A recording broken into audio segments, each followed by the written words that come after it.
found my wife in bed with another man on a Tuesday afternoon in March.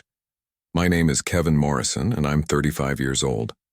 I'd been working 80-hour weeks for a year, killing myself to pay off Isabelle's credit card debt while she told her friends I was boring and never home. When I walked into our bedroom and saw her scrambling to cover herself with sheets I'd bought, when she had the nerve to say I was never around, something inside me went cold and sharp. I didn't collapse. I didn't beg. I made a decision right there. She was going to face every consequence of what she'd done. This is for anyone who's been told they weren't enough by someone who was taking everything from them. Sometimes justice means letting people experience exactly what they deserve. But let me start from the beginning. Before I go any further, let me know in the comments where in the world you are watching from, and make sure to subscribe because tomorrow I will share a story you don't want to miss. I came home early on a Tuesday afternoon because I'd finally closed the Morrison account. 3 months of late nights that would bring in enough commission to clear half of Isabelle's debt. I was exhausted, but I was also relieved. Maybe now we could actually start saving for something that mattered. I heard voices upstairs, laughter, male laughter that wasn't mine. I took the stairs 2 at a time, and when I pushed open our bedroom door, there they were. Isabelle scrambling to cover herself with our sheets, the ones I'd bought last month, and some fit guy in his early 30s frozen halfway into his pants. "Kevin, I can explain." Isabelle started, her face flushing red. "Explain?" I stepped into the room, and I felt something cold settle over me. Not shock, not devastation. Pure, crystallized anger. "You're going to explain why there's another man in our bed? Please, Isabelle, I'd love to hear this." The guy, I'd learn his name was Derek Sanders, held up his hands. "Look, man, I didn't know she was married." "Shut up." I didn't even look at him. My eyes stayed locked on Isabelle. "You knew exactly what she was. You just didn't care. Now get out of my house before I throw you through that window." He grabbed his shirt and practically ran out of the room. I heard the front door slam 30 seconds later. Isabelle pulled the sheet tighter around herself. "Kevin, you're never home. I've been so lonely." "I'm never home?" My voice came out low and dangerous. "I'm working 80-hour weeks, Isabelle. I'm working myself into the ground because you've maxed out 4 credit cards buying things we don't need. I've been paying off $23,000 of your debt for the past year. That's not fair." "Not fair? You want to talk about fair?" I laughed, and it sounded harsh even to my own ears. "I canceled my gym membership to save money. I haven't bought new clothes in 18 months. I eat leftovers at my desk because I can't afford to go out for lunch. And you've been what? Ordering from Nordstrom? Getting your nails done twice a week? Bringing strange men into the bed I paid for?" She looked away. "You don't understand what it's like." "No, you don't understand." I cut her off. "You don't understand what it's like to sacrifice everything for someone who's been cheating on you. But you're about to learn real fast what it's like to stand on your own 2 feet. "What are you saying?" "I'm saying I'm done. We're done. And you're going to find out exactly what your lifestyle costs when I'm not the one paying for it." Her eyes widened. "You can't just leave me." "Watch me," I said, and I turned and walked out of that room for the last time. I grabbed my keys from the kitchen counter, my hands steady despite the rage burning in my chest. I didn't look back when I heard her calling my name from upstairs. I got in my car and sat there for a moment, engine running, staring at the house I'd bought before we were married, the house that was supposed to be our future. Then I pulled out my phone and called Margot Wild. I sat in my car outside a coffee shop on Maple Street, watching people go about their normal lives through the window. My hands were still steady on the steering wheel. That cold anger hadn't left. It had just settled deeper, turning into something harder, something I could use. I pulled out my phone and called Margot. "Kevin, hey, what's up?" Her voice was warm, casual. She had no idea what was coming. "I caught Isabelle in bed with another man 2 hours ago." The words came out flat, matter-of-fact. Silence on the other end. Then, "Kevin, slow down. You walked in on them today?" 2 hours ago, in our bedroom, some guy named Derek." "Jesus." I heard her moving, probably standing up from wherever she'd been sitting. Okay. Here's what you're going to do. First, you're going to document everything. Take photos of the bedroom if there's any evidence left. Second, you're going to pull every financial record you have, credit card statements, bank accounts, everything. Third, you're going to open a new checking account in only your name tomorrow morning and have your paycheck deposited there.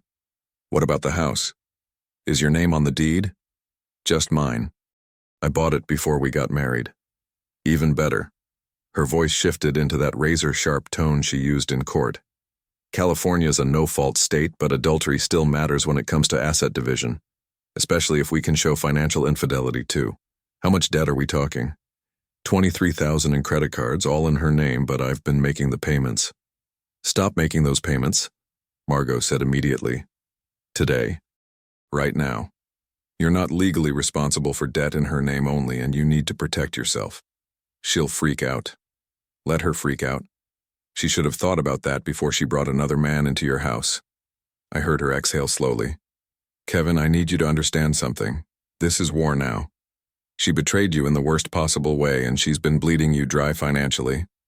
You need to be strategic and ruthless, or she's going to try to take you for everything you've got in the divorce.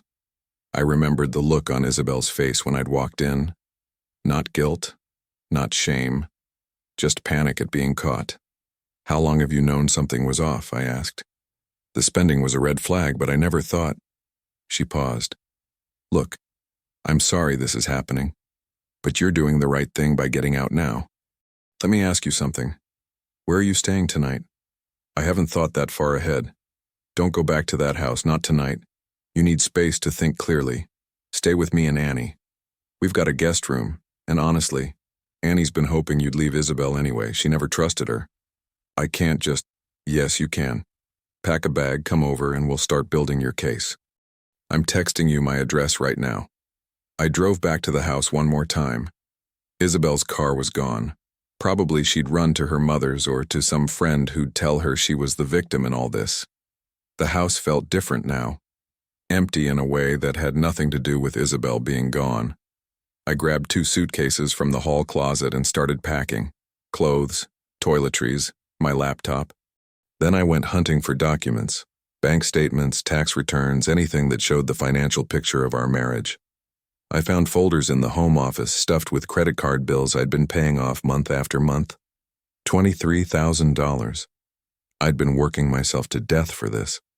Then I noticed something I'd missed before, a stack of mail on Isabelle's desk, hidden under some fashion magazines. I pulled it out and my stomach dropped. 3 more credit cards, all maxed out, all in her name. Capital One, $7,200. Discover, $6,500. American Express, $4,300. $18,000 in debt I didn't even know existed. She hadn't just been unfaithful. She'd been lying to me about the extent of her spending for God knows how long. While I was canceling my gym membership and eating ramen at my desk, she was racking up another $18,000 in secret debt. I pulled out my phone and took photos of everything, every statement, every balance, every minimum payment notice. Then I loaded my car with the suitcases and all the financial records I could carry. I sat in the driveway for one last moment, looking at the house I'd bought with my own money before Isabelle ever came into the picture. Then I put the car in reverse and drove to Margot's place across town.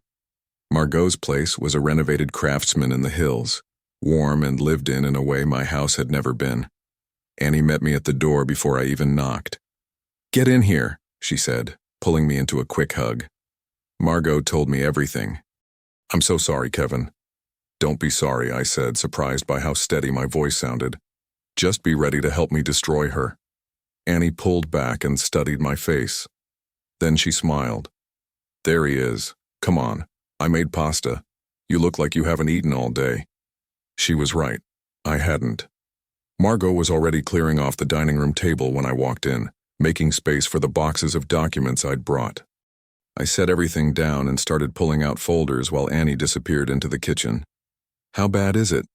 Margot asked, flipping open the first credit card statement. "Worse than I thought." She started going through the statements methodically, highlighting charges as she went.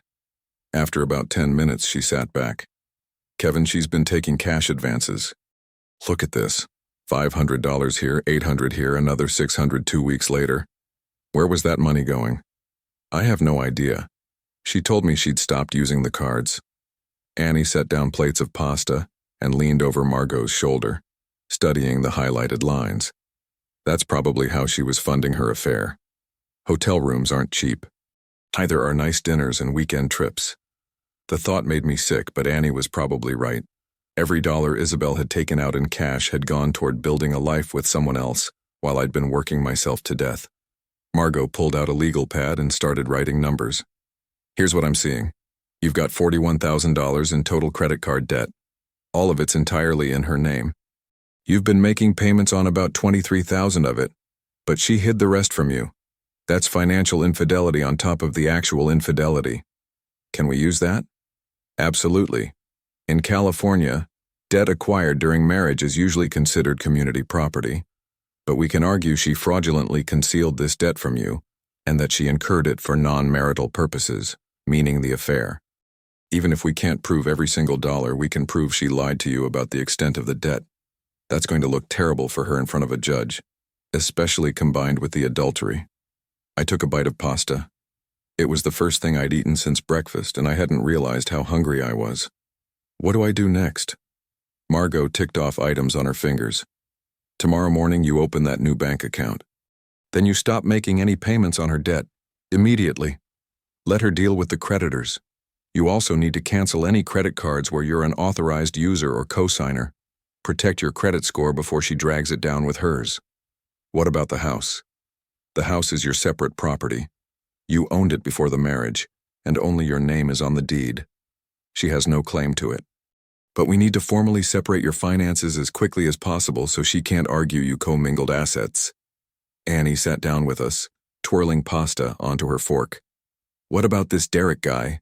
Can Kevin go after him? Margot shook her head. California abolished alienation of affection suits decades ago. We can't touch Derek legally. But honestly, she looked at me. He doesn't matter. The person who broke your vows was Isabelle, not him. She's the one who's going to face the consequences. I thought about that. About Isabelle standing in our bedroom, my bedroom, trying to justify what she'd done. Trying to make it my fault because I worked too much. She's going to fight this, I said quietly. She's going to claim she deserves something because she's been out of work for 3 years. Let her fight, Margot said. We've got the evidence. We've got the timeline. We've got her lies documented in black and white. She can fight all she wants. She's going to lose. After dinner, Annie showed me to the guest room. It was small but comfortable, with a bed that was actually made and curtains that matched the bedspread, the kind of details Isabelle always said she cared about but never actually bothered with. You're going to be okay, Annie said from the doorway. I know it doesn't feel like it right now, but you are. I know, I said. And I meant it. I lay in bed that night staring at the ceiling, thinking about everything that needed to happen tomorrow. The bank account, the credit cards, the formal separation. Tomorrow, I'd start taking my life back. The next morning, Thursday, I woke up early, showered, and drove straight to the nearest branch of a different bank than the one Isabelle and I had shared. The account manager, a guy in his 20s named Brian Foster, walked me through opening a new checking account with just my name on it. And you'll want to set up direct deposit, he asked. Yeah, as soon as possible. He nodded, typing into his computer. I can give you the routing and account numbers right now. Just submit them to your payroll department and it should take effect within 1 to 2 pay periods. I pulled out my phone and emailed the information to our HR manager before I'd even left the parking lot. Next came the credit cards. I sat in my car and started making calls. The first one was Visa. I gave them my name and the account number. I need to remove myself as an authorized user, I said. Of course, Mr. Morrison, can I ask the reason? I'm getting divorced. The account is in my wife's name and I'm no longer responsible for charges on it. There was a pause. I see. And do you want to remain responsible for the current balance? Absolutely not. This is her debt, not mine. Understood. I've removed you from the account. Is there anything else I can help you with today? That's it. Thanks. I repeated the process 4 more times. MasterCard, American Express, Discover, and a store card from Nordstrom that I hadn't even known existed until yesterday. Each time, I made it crystal clear. I was not responsible for the balance. This was Isabelle's problem now. By 11:30, I was done. By noon, my phone started ringing. Isabelle's name appeared on the screen. I declined the call. She called again. Declined. Again. Declined. By the 14th call, she gave up and sent a text instead. We need to talk. Can you please come home? I stared at the message for a moment. Then I typed back. That's not my home anymore. And we don't need to talk. We need a divorce. My attorney will be in touch. My phone rang immediately. This time I answered. Kevin, please, you're being crazy. I'm being crazy? My voice came out cold and controlled. You brought another man into our bed, Isabelle. You've been lying to me about $18,000 in secret debt. What exactly did you think was going to happen here? I made a mistake. You made a choice. Multiple choices, actually, for months. You chose to sleep with someone else. You chose to hide debt from me. You chose to spend my money on him.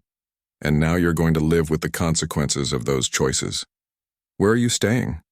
Her voice had gone small, almost pleading. That's none of your business. There was a pause. I could hear her breathing on the other end. The credit card companies are calling me, she said. And now there was panic creeping into her tone. They're saying you removed yourself as an authorized user. Kevin, I can't afford these payments. That's not my problem anymore. You racked up that debt, you pay it off. How am I supposed to do that? I don't have a job. Then get one, I said. The words came out sharp and final. Like the rest of us. I hung up. The phone rang again immediately. I stared at Isabelle's name on the screen for a long moment. Then I blocked her number. That same afternoon, Margot filed the divorce papers before the end of business that day. She called me around 5 to let me know. It's done, she said. I cited irreconcilable differences and requested a temporary restraining order to keep Isabelle out of your house. How long until we hear back? Could be a few days, could be a week. But judges tend to move quickly on restraining orders in cases like this, especially with the adultery documented. She was right. 4 days later, I got the call. The judge had granted the temporary order. Isabelle was legally barred from entering my house until the divorce was finalized. I felt something loosen in my chest. For the first time since Tuesday, I could breathe. Over the next 2 weeks, the discovery process started, and Margot went to work like a surgeon with a scalpel. She subpoenaed everything. Isabelle's financial records, her phone records, every credit card statement going back 2 years, bank statements, email accounts, all of it. And what we found was worse than I'd imagined. The affair had been going on for 7 months. 7 months of lies, 7 months of hotel rooms paid for with cash advances, 7 months of expensive dinners and weekend trips while I'd been eating ramen at my desk. There was a charge from the Santa Barbara Inn for $847, October 15th through 17th. The same weekend, Isabelle had told me she was visiting her mother. There were charges from Victoria's Secret totaling over $1,200. Lingerie I'd never seen her wear. Wine from some boutique shop in Napa, $260 for 3 bottles. I'd never tasted a drop. And through it all, I'd been canceling my gym membership, skipping lunches, wearing the same 5 shirts in rotation because I couldn't justify buying new clothes. She'd been spending my money, on him. Margot pulled the phone records next, and that's when the full picture came together. Over 2,000 text messages between Isabelle and Derek between August and March. Calls that lasted an hour, sometimes longer, always when I was at work. But it was the texts to her friend Juliet Robinson that really cut deep. Wednesday afternoon, 2 weeks after filing, Margot called me over to her office. When I got there, she had a stack of printed messages spread across her desk. Sit down, she said quietly. I sat. She slid the first page across to me. It was a text conversation between Isabelle and Juliet, dated October 3rd. He's always at the office, Isabelle had written. Derek actually pays attention to me. I felt my jaw tighten. The next one was from November. Kevin's so focused on money, like just enjoy life a little? I laughed, sharp and bitter. Enjoy life? I was working 80 hours a week to pay off her debt. Margot didn't say anything. She just slid another page across. I know I should feel guilty, but honestly, Kevin and I haven't been happy in years. Derek is just different. That cold anger I'd felt in the bedroom 2 weeks ago settled over me again, heavier this time. This wasn't a moment of weakness. This wasn't some mistake she'd made in a vulnerable moment. She'd planned this. She'd carried on an entire relationship, mocked me to her friends, justified it to herself, all while I was breaking my back to keep us afloat. She knew exactly what she was doing, I said quietly. Margot nodded. And that's exactly what we're going to show the judge. California's a no-fault state, but judges are still human. When they see the lying, the spending, the affair, when they see her mocking you while you work to support her, they're going to be a lot less sympathetic to her position. What is her position? Margot's expression darkened. She's claiming she deserves spousal support because she's been out of the workforce for 3 years, and she's asking for half the value of your house. I laughed. I couldn't help it. The house I bought before we were married? The house that's only in my name? She's arguing it increased in value during the marriage and that she contributed to maintaining it. She didn't contribute anything. I paid the mortgage, the utilities, the repairs, everything. I know, and we're going to prove it. Margot leaned forward.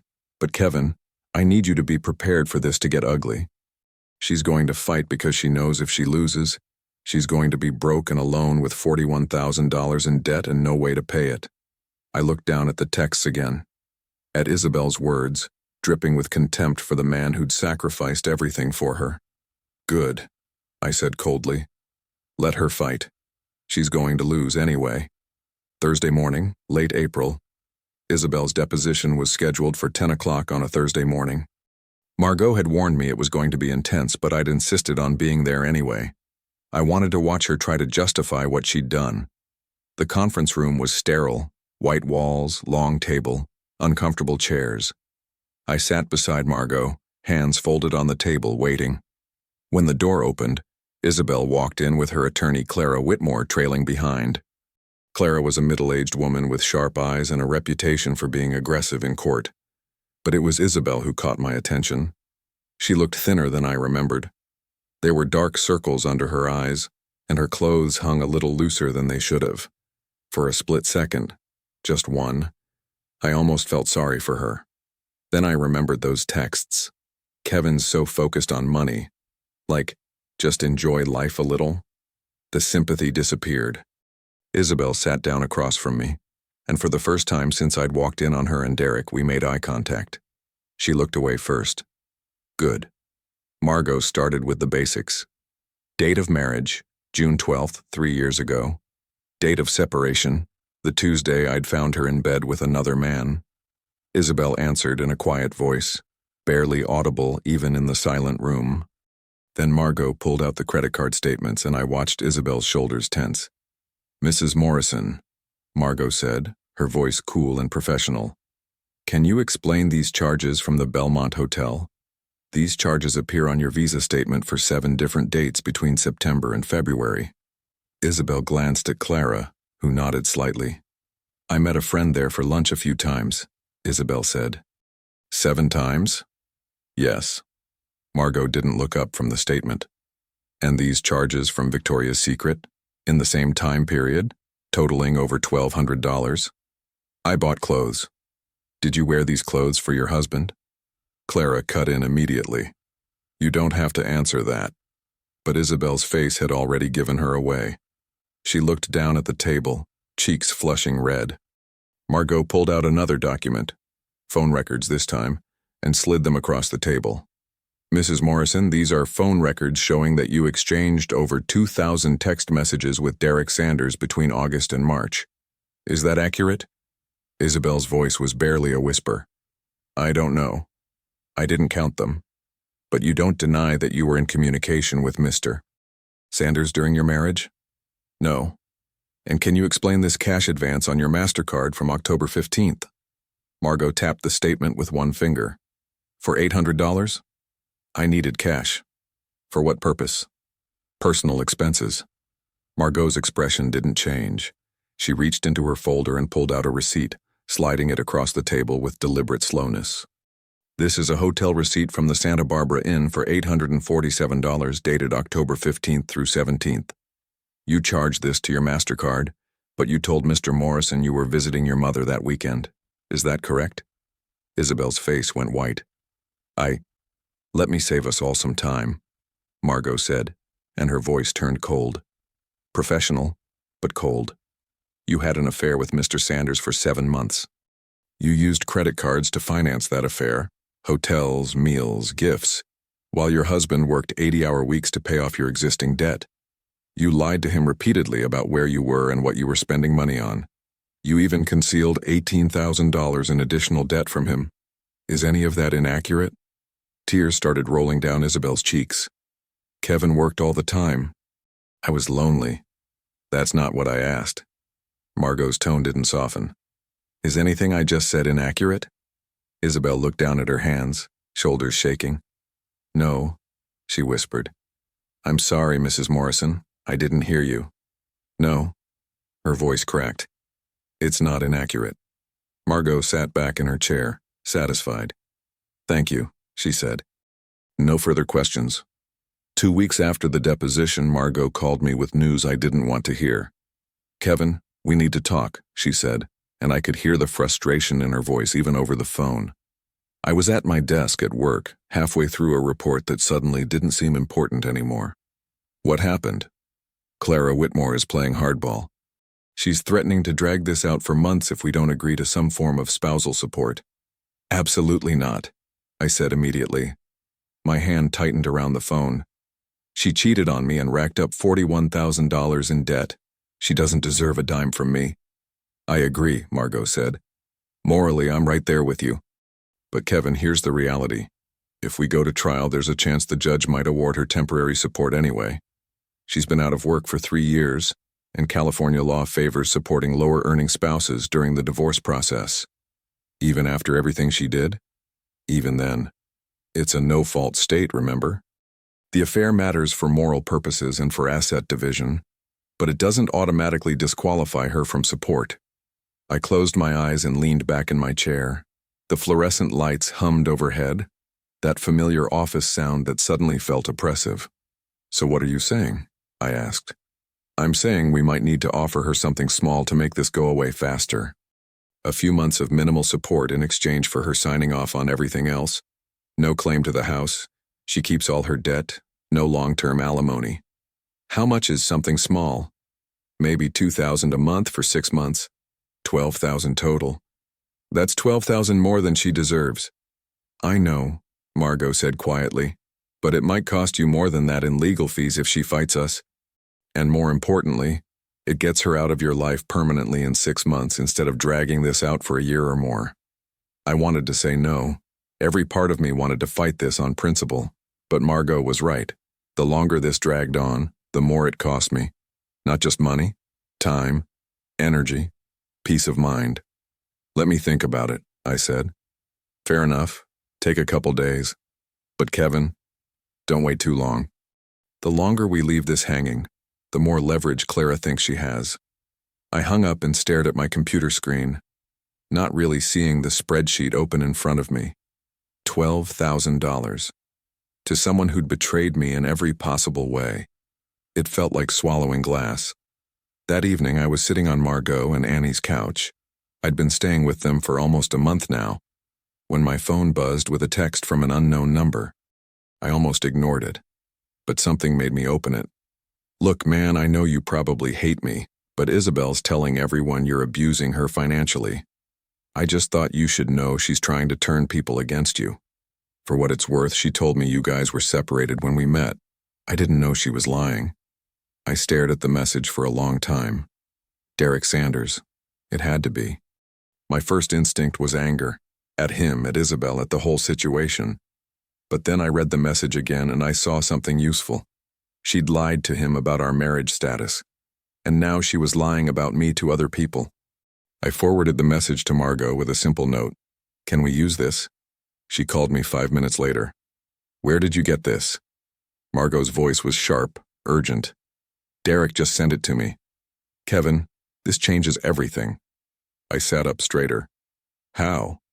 This shows she's been lying to people about you even during the divorce. We're going to depose him. If he's willing to testify that she lied to him about your marriage status and that she's now spreading false claims about you, that's going to destroy her credibility in front of the judge. Will he actually testify? Based on this text? I think so. He sounds like he's pissed at her too.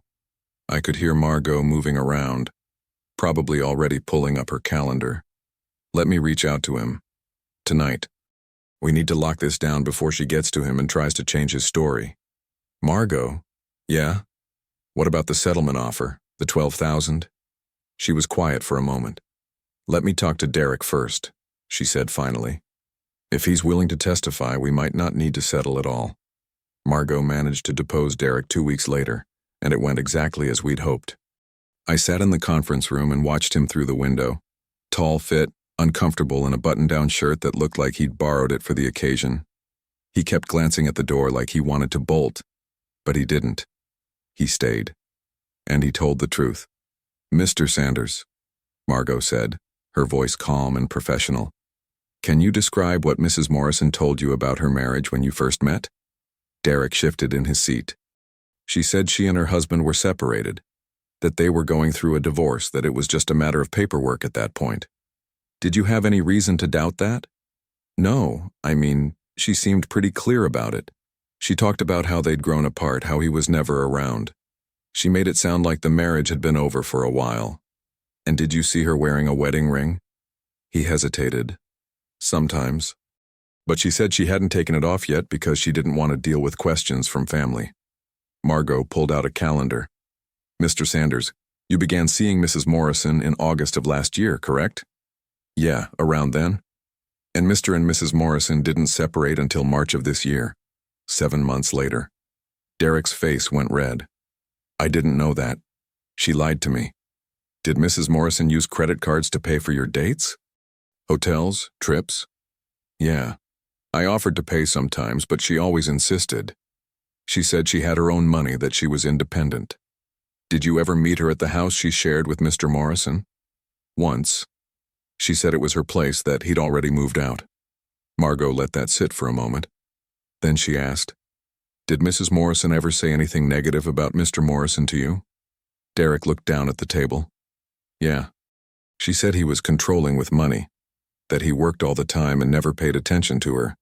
She made it sound like he was the problem, like she was the victim in the marriage. Thank you, Mr. Sanders. No further questions. We went to trial the first week of June. The courtroom was smaller than I'd expected.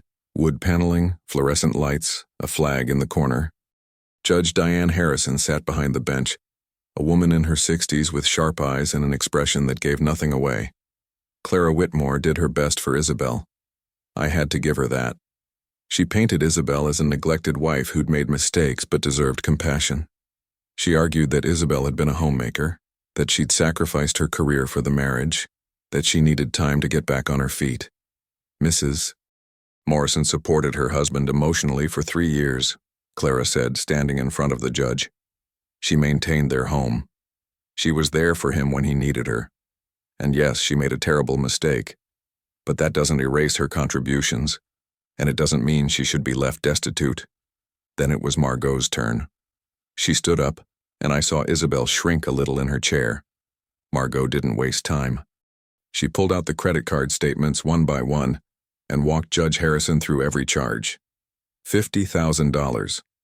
Not on groceries, not on utilities, on clothes, salon visits, hotel rooms, expensive dinners, a weekend in Santa Barbara. While Mr. Morrison was working 80-hour weeks, Margot said, her voice cutting through the courtroom, Mrs. Morrison was spending his money on an affair. She wasn't maintaining a home. She was funding a second life. She showed the judge the texts where Isabelle had mocked me, called me boring, complained that I worked too much. She played audio from Derek's deposition. His voice filled the courtroom. She said he was controlling with money. She made it sound like he was the problem. Then Margot turned to face Isabelle directly. Your Honor, this case is about accountability. Mr. Morrison worked himself to exhaustion to support his wife and pay off debt she'd incurred without his knowledge. While he was sacrificing his health, his free time, his own financial security, Mrs. Morrison was having an affair and spending thousands of dollars to support that affair. She lied to her husband about her spending. She lied to her lover about her marriage. And now she's asking this court to reward her with ongoing financial support from the very man she betrayed in every possible way. She paused. Mr. Morrison bought the house before the marriage. He paid every single mortgage payment, every utility bill, every repair cost. Mrs. Morrison contributed nothing financially and then violated the sanctity of that home by bringing another man into it. She has no legal claim to that property, and she certainly has no moral claim to ongoing support. The courtroom was silent. Judge Harrison looked at Isabelle. Her expression wasn't neutral anymore. It was cold. "Mrs. Morrison," she said, "I've reviewed all the evidence in this case, and I have to say I find your behavior appalling. You spent years taking advantage of your husband's hard work and generosity, and then you betrayed him in the most intimate way possible. The fact that you're now asking for support from him shows a stunning lack of accountability." Isabelle started crying. Quiet, hiccuping sobs. Judge Harrison held up a hand. "That said, I am required to follow California law. Mrs. Morrison, you are entitled to temporary support while you seek employment. However, given the circumstances of this case, that support will be minimal and brief." My heart sank. She was going to give Isabelle something after all. Mrs. Morrison will receive $1,000 per month for 3 months, a total of $3,000. "Mr. Morrison, I'm denying Mrs. Morrison's claims to any portion of your house or any other assets. She will retain all debt that is in her name solely, which based on the evidence presented is approximately $41,000. This marriage is dissolved effective immediately." She banged her gavel. "We're adjourned. $3,000. 3 months. I could live with that." Clara tried to talk Isabelle into appealing, but even she knew it was pointless. I heard through Margot that Clara had sat Isabelle down after the trial and told her straight, "Judge Harrison's ruling was fair under California law. You're not going to get a better outcome if we appeal. You need to accept this and move on." Margot filed all the final paperwork. By the end of June, I was officially divorced. I paid Isabelle the $3,000 in 3 installments, exactly as the judge ordered. Each time I sent the check, I included a note. Nothing elaborate. Just per court order. I didn't hear from her directly until the 3rd payment. She called from yet another new number. "Kevin, please, I can't make my rent," she said, her voice already shaking. "I got a job, but it doesn't pay enough to cover everything. Can you please help me out?" "No," I said. "Please. I know I screwed up, but I'm drowning here. The credit card companies are calling constantly. I'm going to have to file for bankruptcy." "Then file for bankruptcy," I cut her off. "That's what it's there for. Kevin, please. Isabelle, you made your choices. You chose to cheat on me. You chose to spend $41,000 on God knows what while I was working myself into the ground. You chose to lie to me, to mock me to your friends, to bring another man into my house. Those were all your choices. Now you get to live with the consequences." I said I was sorry. "No," I corrected her. "You said you were lonely. That's not the same thing as being sorry. And even if you were sorry, it wouldn't change anything. You destroyed our marriage and you destroyed your own financial stability. That's on you, not me. I can't believe you're being this cruel." "Cruel?" I laughed, and it came out harsh. "You want to talk about cruel? You think it was kind to cheat on me while I was working 80 hours a week to support you? You think it was compassionate to lie to my face about where you were and what you were doing? You think it was generous to spend thousands of dollars of my money on another man?" She went silent. "You made your bed, Isabelle. Now lie in it. Don't call me again." I hung up and blocked the number. 6 months after the divorce finalized, I sold the house. Annie had been right. I didn't want to live there anymore. Too many bad memories in every room. I made a $200,000 profit on the sale. With that money and my savings, I bought a smaller place closer to downtown. A modern loft that was entirely mine, with no traces of my old life. I ran into Margot and Annie at a restaurant one evening. Over dinner, Annie asked if I'd heard anything about Isabelle. "Nothing directly," I said. "But I ran into her friend Juliet at the grocery store last month. She gave me this whole speech about how I ruined Isabelle's life." "What did you say?" Margot asked. I said Isabelle ruined her own life, and then I walked away. I took a sip of wine. But Juliet told me some things before I left. Apparently, Isabelle did file for bankruptcy. She's working as a receptionist somewhere, barely making ends meet. Derek dumped her after the divorce went through. Guess he wasn't interested once she didn't have my money to spend on him. She's living with her mother now, Annie added. I looked at her in surprise. How do you know that? I ran into Clara at a bar association event. We got to talking, and she mentioned it. Said Isabelle's struggling to pay even the minimum payments on her remaining debt after the bankruptcy. She's basically starting from zero at 33 years old. I thought about that, about Isabelle living in her mother's spare room, working a dead-end job, drowning in debt, alone. Part of me, a very small part, felt something like pity, but mostly I felt satisfied. You know what the best part is? I said. I'm happy, like genuinely happy for the first time in years. I'm not stressed about money. I'm not worried about what debt she's racking up behind my back. I'm not working 80-hour weeks anymore because I don't have to.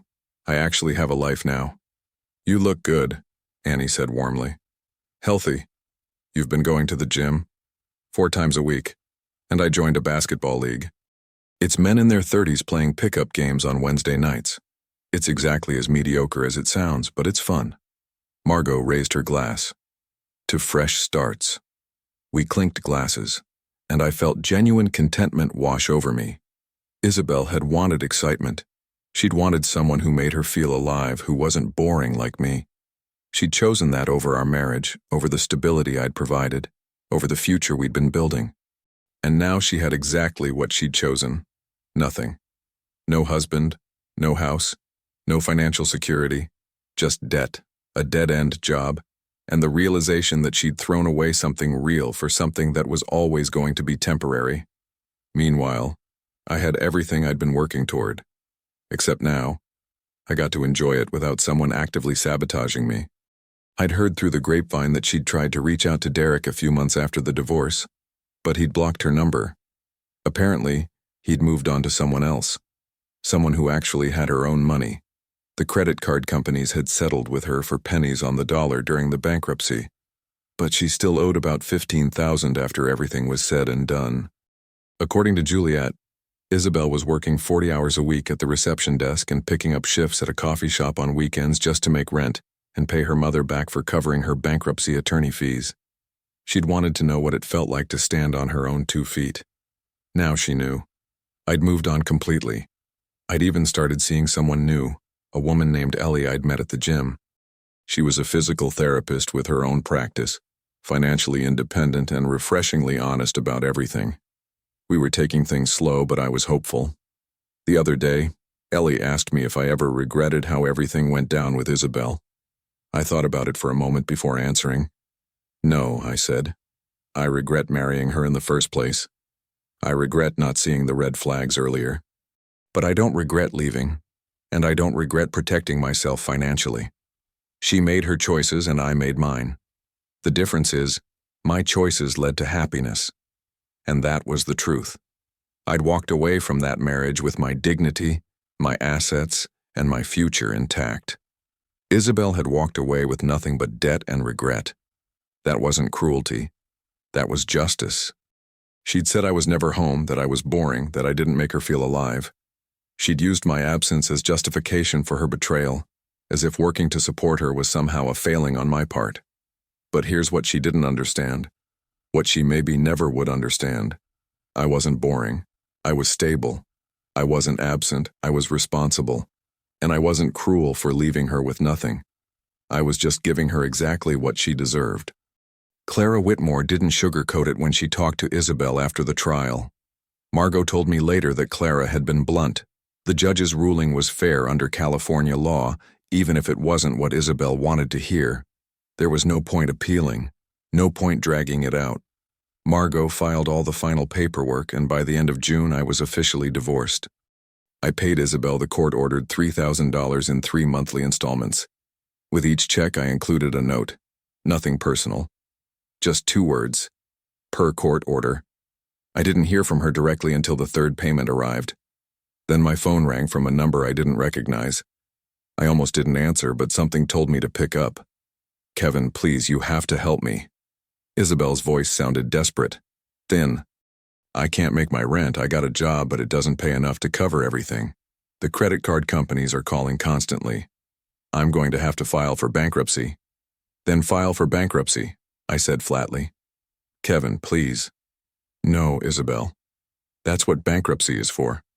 You made this mess. You fix it. I can't do this alone.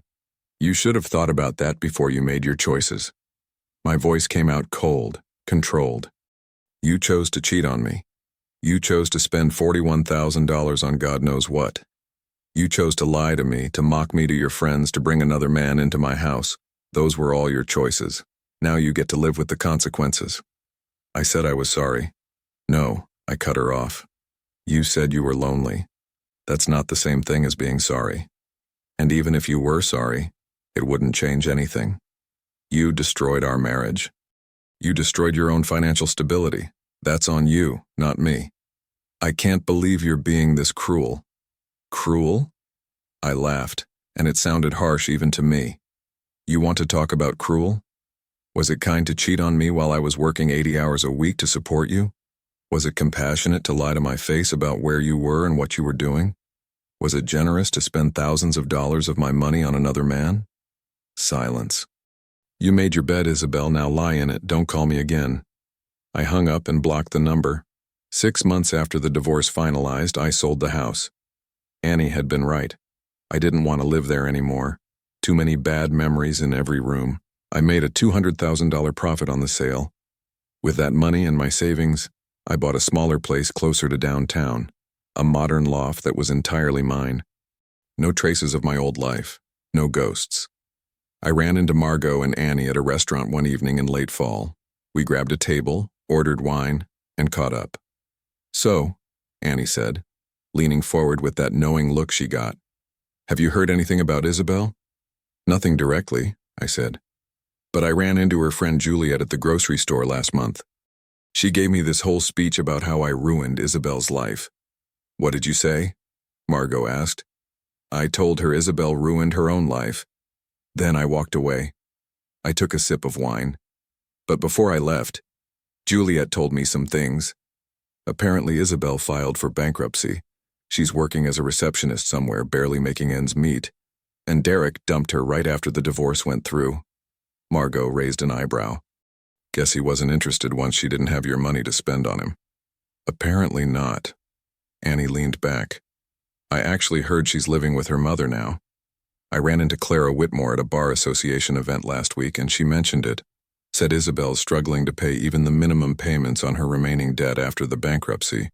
She's basically starting from zero at 33. I thought about that.